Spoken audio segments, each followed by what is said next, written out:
Hello and welcome to the breakdown of my Abattoir Hota build. This build is based on the whirlwind tech that emerged from China, and together with my guild member Base we build on that tech, and this is my final take on it. Let's go over the items first. So we have Shaco, pretty standard. Disobedience, damage reduction chest, also standard. We have an offensive gloves. Here we are changing critical chance, that is usually in gloves. We are taking one extra offensive affix instead, so we just hit harder. We get our crits from the red furrow ring. We are running T-bolts. You might think it's too dangerous to run T-bolts, but in the higher tiers you need the damage. You can run damage reduction bands, but then you will have to grind a lot of glyph levels instead. But that's an option here. Then we have boots. In our boots we have lucky hit, berserking aspect, and that just gives us a lot of damage when we are casting our shout or using our ultimate, and we can keep up the berserking status. Also, it can trigger from our mazes when we are spinning with whirlwind. So it's a really good damage buff overall to our build. Double resistances on boots, and whatever resistance you can't get to max with your boots, you fill in with gems. Pretty standard stuff. On two-hander we are running Earth Striker. Earth Striker is always up compared to something like Limitless Rage, which might be down if you are hitting on low Fury. Then we have Edge Master, more damage based on your Fury. Then we have the Quake aspect, mandatory for Hota. Then we have Melted Heart of Selig. If you get a protective shrine, you can swap to Banish Lord. So keep Banish Lord in your inventory, so you can use it with protective shrine. Red Furor is mandatory with this build. I think you always get the crit when you spin with Whirlwind, so every time you overpower is pretty much guaranteed crit, so you can also let go of critical hit chance and put more damage affixes. Then we have a stun damage ring here, so I will come back to this later. And that's all about the items. So let's go over the skill tree first. I have a couple interesting choices here, so I recommend you watch this part. First of all, we'll go standard Hota. Then this is very important. You remember to take this, so you get worry back when you whirlwind. Here, I'm actually playing with no life whatsoever, so I'm just putting 1 point here to get access to the damage reduction. This node is very important with T-bolts. You get almost full fury when you dash with Metamorphosis using this one. It triggers your T-bolts like resource and like, yeah, it's just a massive 70 resource back from using this combined, and then you get all your multipliers to it. It's very good. Tough as nails, you proc bleeding with this, and that bleeding will go to your disobedience stack and give you access to your bleed damage reductions if you're running those on your chest and your build overall. And then Warcry, we get the damage when we are running through the rift. We get more damage. It doesn't help on the bosses, so you can drop it if you want, but this will give us more clear speed.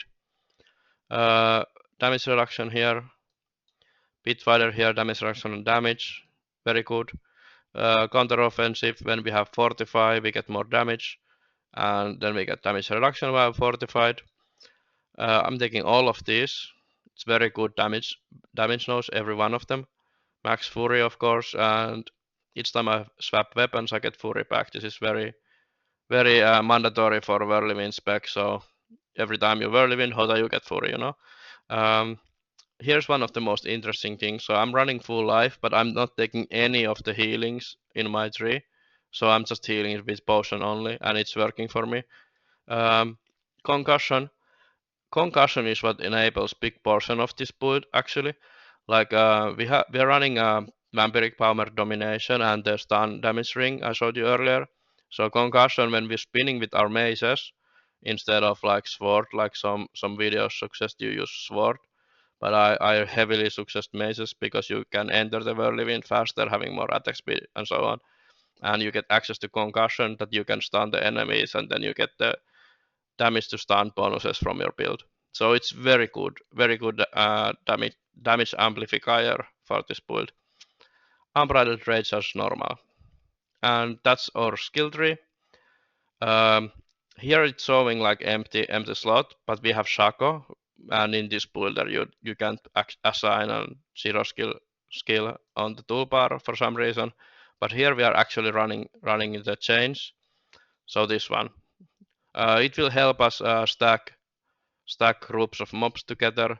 Some bosses teleport like crazy, so you want to like follow them and hook them all together, you know. So it's a very good one. So let's go over the vampiric powers next. We have metamorphosis, which is mandatory because it gives us access to the default bonuses. Then we have prey on the weak, so when we dash through them with meta, they will be permanently vulnerable, which will enable bonuses like 200 axe expertise. Then most people have resilience in their build. We are dropping that for domination to get more stun damage. Usually, if you have a good build setup, you're not really losing HP, so you are only low HP when you're like getting one shot or something. So if you get one shot, then resilience don't really save you. Uh, Ravenous is amazing for any attack speed reliant build, and here we want attack speed because it will let us weapon swap faster, so more overpower. And when you're like using all your shouts and these procs, you get like 80% attack speed or something crazy. So it's very good. Trust me, use it. Very good. The last one is kind of flex. You could run other things here like uh, faster cooldown on your ultimate. I don't remember what it was, but there's many choices you can run here. Like I'm using Bathing Blood because I noticed that sometimes when I'm like not paying attention, some corpse explodes with affix damage or something, and then I can get like one shot. And Bathing Blood like saves me quite often actually from dying. So if I'm whirlwinding when the mob explodes or something like that, then Bathing Blood will likely save my life. So, but it's a flex. You can run whatever here, whatever you feel comfortable with. So the Paragon board. We have Ire here, pretty standard for barbarians. Every barbarian build pretty much wants to max it out. We travel to the Berserking nodes on the Carnage board. Carnage board is the best board for the Tears of Blood. So you just take everything here to buff the cliff. Go for these Berserking nodes here, and then you can travel through them. And we go north first, and here we have a Crusher. Crusher gives us access to Overpower Multiplier, very good. We have just enough to enable it. There's nothing like hugely important here, but it gives us access to the cliff. Then the Berserking nodes here, and of course the Blood Rage legendary node, which is like a mandatory for every power build, it feels like. We have this small board here just to pick up Domination or Dominate. Um, this is just a good amount of overpower damage, to be honest, and it gives us one one overpower every 30 seconds. That's not much, but yeah, we take it for the additive damage. Um, Here we have Warbringer board. We take all the fury around the Warbringer because this is multi-coupletive damage for our Hota. So the Hota does more damage the more fury you have, so you want all the fury you can get in the world. Here we have Wrath. We are just traveling through again. We are just taking very minimum amounts of Wrath. And we travel through here and we get this Weapon Master that will give us access to like infinite fury. Or like, yeah, relatively infinite fury. Unless you get hit so much that you lose it all. Then you have to run a little and use your shouts to regain the fury with T-Pulse and Rallying Cry combination. But other than that, it's pretty much infinite fury when you're spinning and doing Hota spam. And that's it. The Paragon is very simple, I guess. Pretty straightforward. Just take the most damage you can find. Maybe you can find like better solutions here, but I have not so far. Uh, Many people run Decimator here, but I had to drop it and drop the willpower from the Dominate node just to reach this, which will give us access to Infinite Fury, which will allow us to run a ring without Fury generation. So usually people have like Shout Regen or something else, like I was using Starless Skies before, but with this you have all the Fury you need. And yeah, that sums up the Paragon. and pretty much sums up the build, I guess. We've gone through everything. One more thing I want to note about the planner itself. Like many people are sending me links with some weird ass planners. Like check out my planner, and it's like D4 Armory or something. I don't remember what's the other side. And then like okay, it's a decent planner, but what it lacks really is access to this magical sidebar. Like Maxroll has this amazing like summary of all the stuff you get from your build, and I think this like makes the Maxroll builder just the best one to use. So I think like if you want to see what actually happening with your build, use Maxroll instead. This is not a paid ad or anything. I'm just like tired of getting sent these boards, and I have to like calculate what do I have if I want to go through them. So instead, I could just take a quick peek here and say like, oh, you're missing like 1,000 overpower damage, so it's not a good board. So yeah, use the Maxroll planner, please, people. It's much better in my opinion, at least. And with that unpaid ad for Maxroll, I think I'm done with the video. And what comes to the racing for the next of the tiers on Abattoir, I'm actually falling so behind in my university studies that if I don't stop playing Abattoir right now, then I will fail my courses in uni. So I wish you all good luck for the 25 push. And yeah, that's it for now.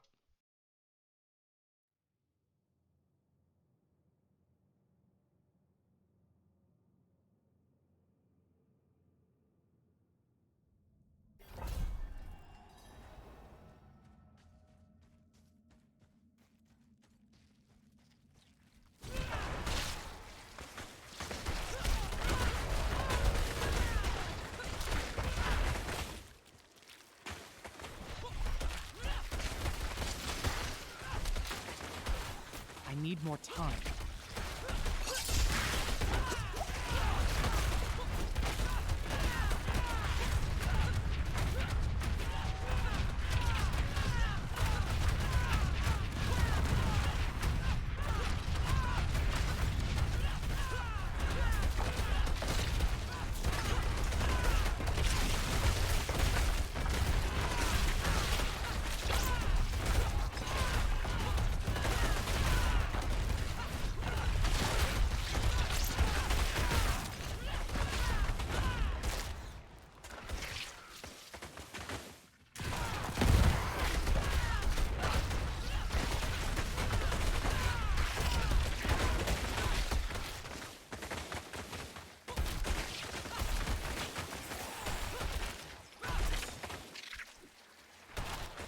I need more time.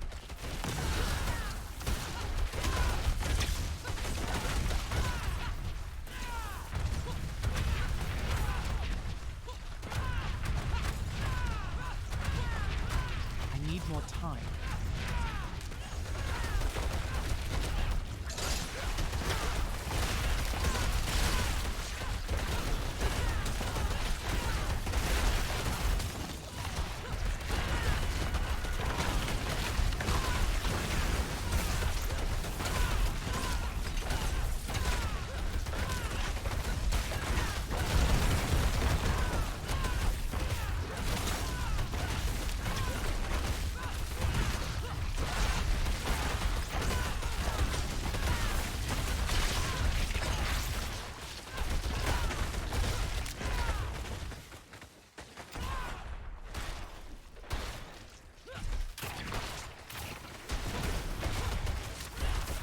I'm not ready.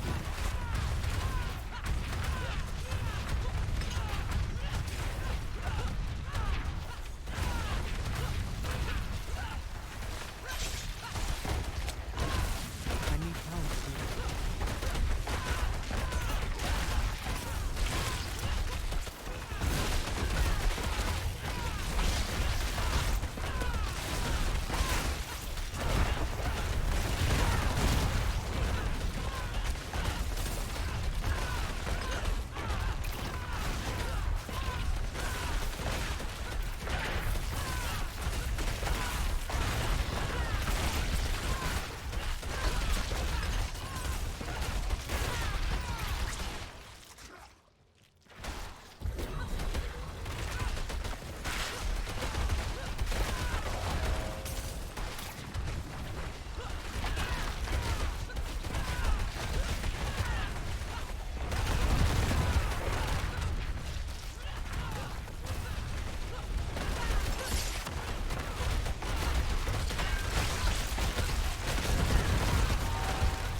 I need more time.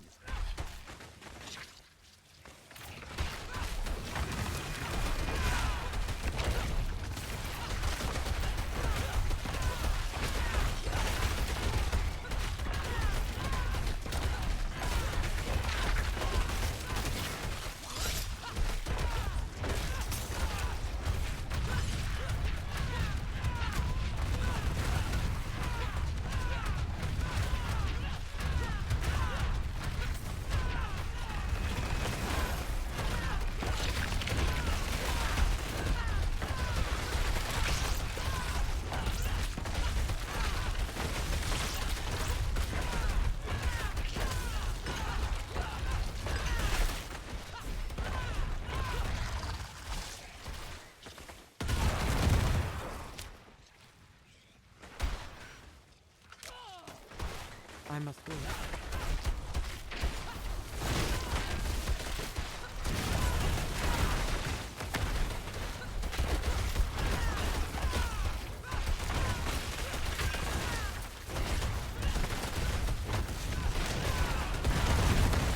I must wait.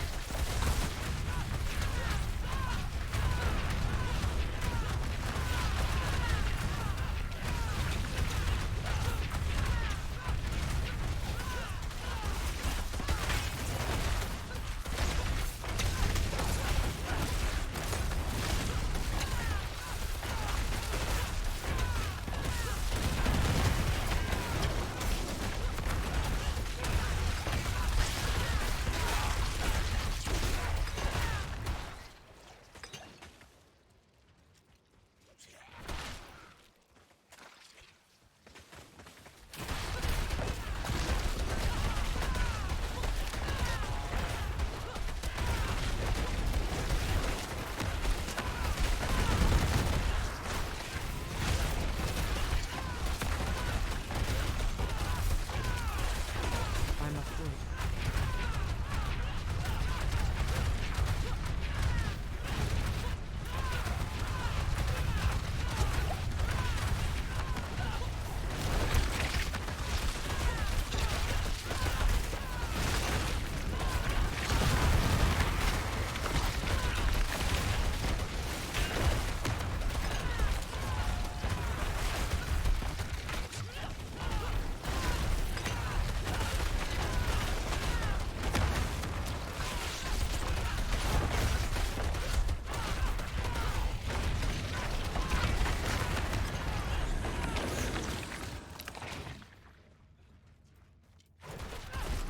I'm not ready.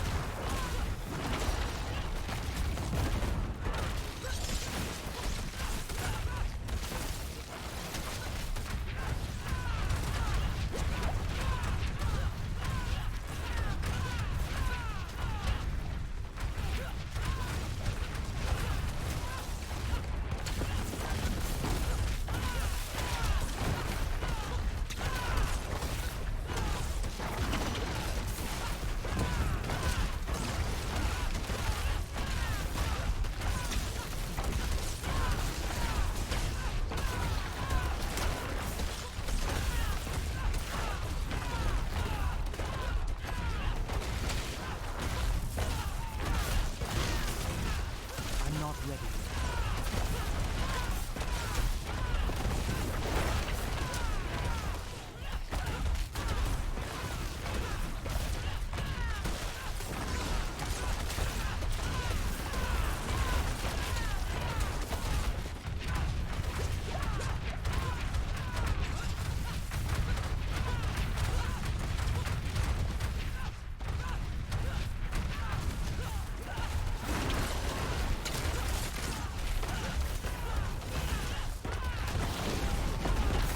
I must wait.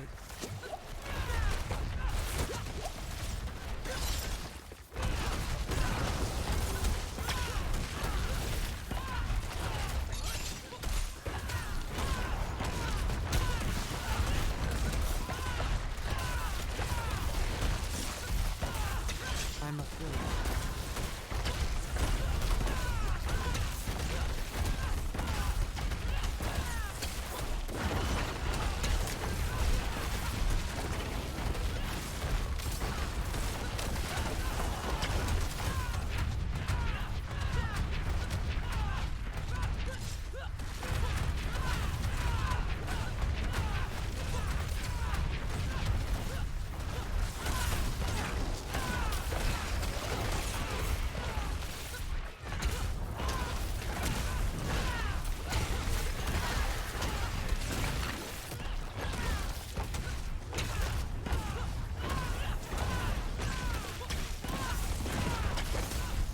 ready.